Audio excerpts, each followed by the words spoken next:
अतनु तजितात जाहु मम धामा, अदेह काह तुम पूरन कामा। भगवान श्री राम की आंख में आंसू है। जिनके शरीर छूटने के समय में भगवान रो दे तो क्या कम पुण्यात्मा है वो है? जिनके जाने के समय भगवान के भी मन में क्षोभ हो जाए, कष्ट हो जाए, नहीं दुख हो जाए, तो क्या कम पुण्यात्मा है? अब देखिए, पक्षी है, मनुष्य नहीं है, लेकिन किस तरह से भगवान से उन्होंने संबंध जोड़ा, किस तरह से भगवान से उन्होंने नेह लगाई, प्रीति लगाई, और वो मुस्कुराते हुए जा रहे हैं। अब भगवान राम रोते रह गए, यही ना, आंख में आंसू भरा हुआ है, विनती पे विनती किए जा रहे हैं, वो जाने के लिए तैयार है। हाँ, कहते हैं ये आपकी जो इतनी सुंदर सदगति बन पा रही है, आपकी इतनी सुंदर गति हुई, इसमें मेरा कोई योगदान नहीं है। आपने अपने कर्मों से इतनी सुंदर सदगति को प्राप्त किया, और जो कोई भी इस तरह से परोपकार का कर्म करता रहेगा उनको सदगति मिलती रहेगी। सिर्फ आपको ही मिली सो बात नहीं, पर हित बस जिनके मन माही तिन कहाँ जग दुर्लभ कछु नाहि। जिनके मन में परोपकार की भावना बसती है उनके जीवन में, इस संसार में किसी चीज की दुर्लभता नहीं है, सब सुलभ है, कोई दुर्लभ वस्तु नहीं है। हाँ, अतन तजितात जाहो मम धामा। अब देखिए कहां जाने के लिए कह रहे हैं, जहां जाने के लिए जोगी महात्मा लोग कितना रट लगाते हैं, क्या से क्या नहीं करते हैं। अब वहां जाने की आज्ञा दे, तन तजितात, ये शरीर को छोड़ दे दिए, हे तात आप मेरे धाम में चले जाइए, ऐसे ज्यादा हम कुछ नहीं दे सकते। सालोक्य मुक्ति, वेद में 4 प्रकार की मुक्ति है, पुराण में 5 प्रकार की मुक्ति है, संत ऋषियों के द्वारा 6 प्रकार की मुक्ति का निरूपण किया गया। सालोक्य मुक्ति, सामीप्य मुक्ति, सारूप्य मुक्ति और सायुज्य मुक्ति, ये वेद की मुक्ति है। पुराण में भगवान कपिल ने मैया देवभूति से कहा, सालोक्य मुक्ति, सामीप्य मुक्ति, शास्त्रीय मुक्ति, सारूप्य मुक्ति, सायुज्य मुक्ति, ये पुराण की मुक्ति है। और संतों ने इसी में एक कैवल्य मुक्ति को जोड़ा, जिसको ब्रह्म निर्वाण मुक्ति कहते हैं, जहां जाने के बाद फिर लौटना नहीं पड़ता। ना तद भासते सूर्यो ना शशांको ना पावक, यद गत्वा न निवर्तन्ते तद धामं परमं मम। किससे कह रहे हैं? भगवान कृष्ण ने अर्जुन से श्रीमद् भगवद गीता में कहा। जहां स्वयं प्रकाश लोक है, वहां सूर्य प्रकाशित नहीं, ना चंद्रमा है, ना और कुछ है, स्वयं प्रकाश वो लोक है, वो मेरा दिव्य लोक है। और उस लोक में जो चला जाता है वहां से फिर लौटता नहीं। तजी देह पावक नहीं, तजी जोग पावक देह हरिपद, अलीन भई जहां नहीं फिरे। कौन? मैया सबरी। योग अग्नि में तन को भस्म किया और उस पद में जाके लीन हो गई जहां से फिर लौटना नहीं पड़ता।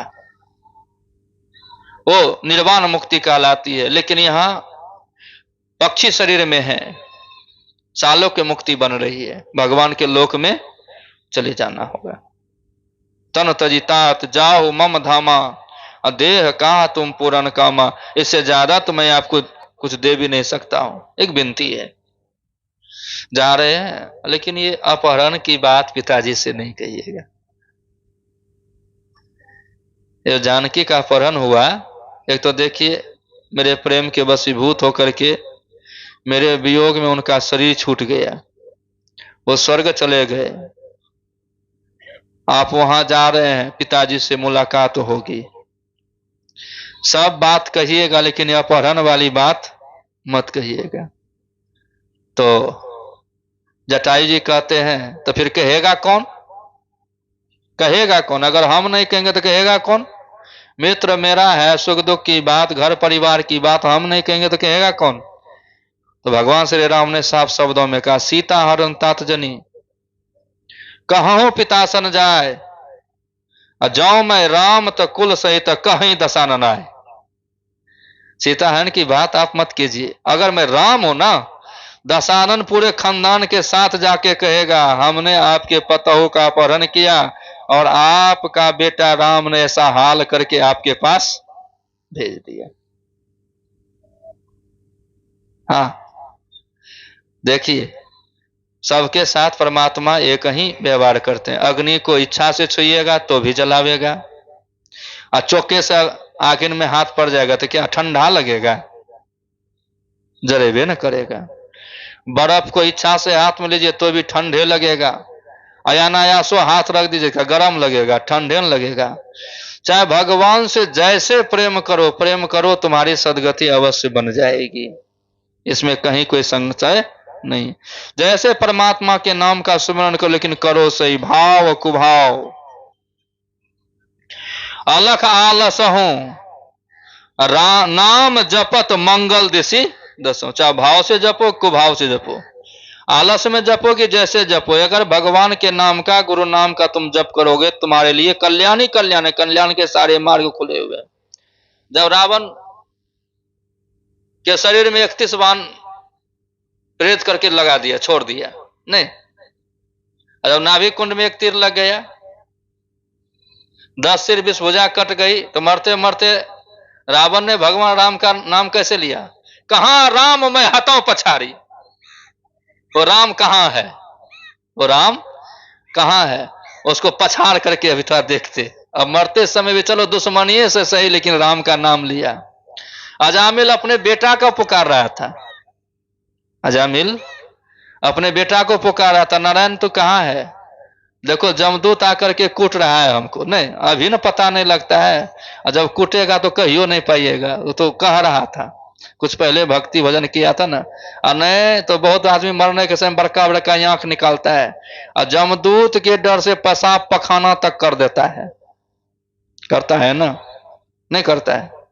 लेकिन जो सत्संगी थोड़ा सा भी साधु संग किया, ध्यान भजन सत्संग किया, वो जीवने में जो कष्ट भोगा तो भोगा, और शरीर छूटने के समय में कोई कष्ट नहीं लगेगा। ठीक हो गया, बस वो चल दिया। नहीं, दुनिया को लगेगा अभी ठीक हो गया, लेकिन वो ठीक नहीं, वो जाने के लिए ठीक हुआ है। सब कष्ट भोग लिया और जाने के समय एकदम पवित्र होकर के वो चल दिया। चाहे जैसे परमात्मा से नए नाता लगाओ, प्रेम करो। हाँ, हम बराबर कहा करते हैं, बाली और रावण जो है ना, अनानास था। अनानास एक फल होता है, उसमें कांटे ही कांटे होते हैं, और जिसको खाने के लिए नहीं आवेगा वो खा पाएगा, लेकिन जो जतन से उसको छील लिया नहीं, और तब देखिए उसमें खाली रसे रस है। उसी तरह बाहर से बड़ा बैर था, किसको? रावण और बाली को। जिसमें बाली को तीर मारा तो बाली भी गुस्सा करके कहता, धर्म है तब तरह गोसाई,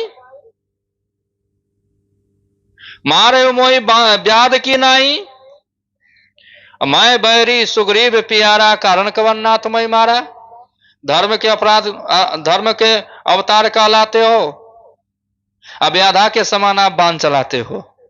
यही धार्मिक आदमी का काम है। मारे मोई ब्याद की नाई, मैं बैरी।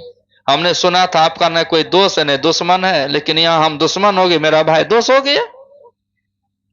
मैं बैरी सुग्रीव प्यारा, अकारण कवन नाथ मोहि मारा।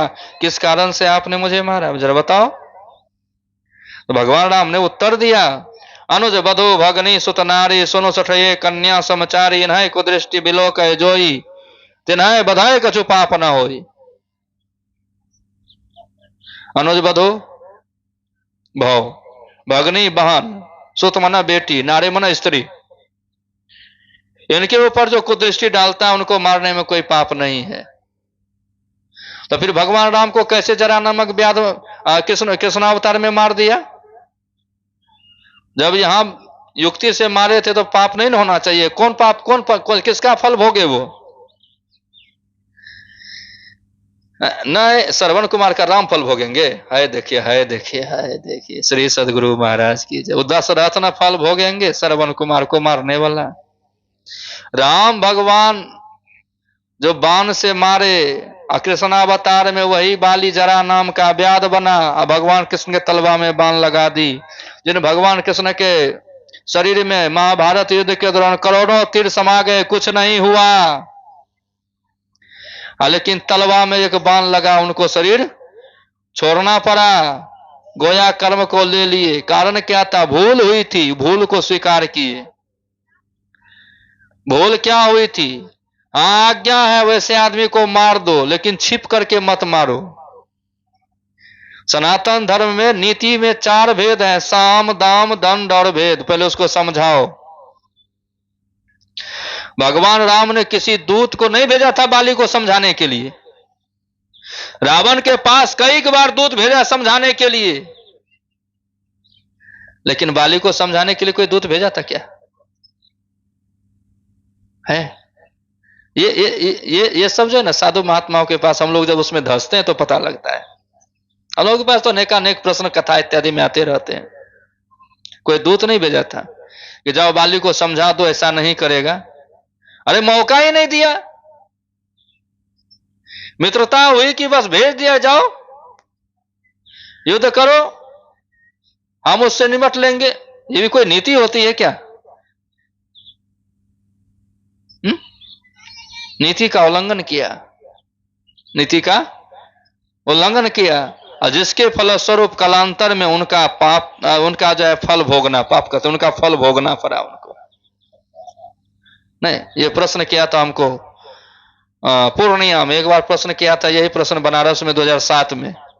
इस बार पूर्णिया में किया। बाबा का है भगवान कृष्ण को व्याधामान मार दिया। जब ठीक बोले तो हमको यही गलती की थी उन्होंने। नीति से नहीं मारे थे। मारे जरूर, मारने का विधान है, लेकिन नीति से मारोगे ना, अनीति से मारोगे नहीं। आप नीति से मारिए। ठीक है, ना समझाया ना बुझाया ना और कुछ किया, छिप करके बाण मार दिया चोर के तरह, व्याधा के समान। ये तो नीति नहीं कहती थी ना। ये तो नीति नहीं कि व्याधा के समान बाण चला दो आप। मारना तो सामने मारो ना। यही भूल थे, यही भूल थी। विचारिए। और फिर भी जब कारण समझ लिए तो बाली ने कितना सुंदर वरदान मांगा। मनुष्य शरीर में आने का वरदान नहीं मांगा, अपने लोक में ले जाने का वरदान नहीं मांगा। भगवान आपने मुझे मार दिया, आप मुझे अपना लोक दे दो, सो नहीं। बाली ने बड़ा सुंदर वरदान मांगा। बाली ने, ठीक है अब मैं शरीर छोड़ने जा रहा हूं, आपसे इतनी ही बनती है, मैं अपने कर्मानुसार जिस योनि में भी जन्म लूं, चाहे कीड़ा बने कि पतंगा बने कि हाथी बने कि फूल बने कि पेड़ बने कि पौधा बने, मनुष्य बने कि देवी देवता बने, कुछ भी बने कि पहाड़ पत्थर बने, उससे हमको कोई मतलब नहीं है। मैंने जीवन में जैसा भी कर्म किया उस कर्म के अनुसार मुझे 84 लाख योनि में जिस योनि में जाना पड़े मुझे दुख नहीं है।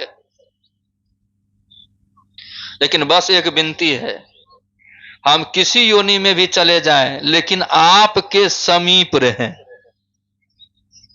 पत्थरे हैं तो आपके घर के पत्थर बने, फूले हैं तो आपके घर का फूल बने, नहीं कुछ हो बने तो आपका दर्शन कहीं भी किसी योनि में चले जाए लेकिन आपका दर्शन होता रहे। कितना सुंदर वरदान मांगा, विचारिए। इसलिए भजन जो होता है ना, भजन जीवन को बदल देता है। भजन मतलब जीवन में परिवर्तन, सत्संग मतलब जीवन में परिवर्तन, विचार में परिवर्तन, व्यवहार में परिवर्तन। तब यहां गिद्धराज को कह दिया, तन तजितात जाओ मम धामा, देहो कहा तुम पूरन काम। आप मेरे धाम में जाओ, इससे ज्यादा हम नहीं दे सकते। और मेरे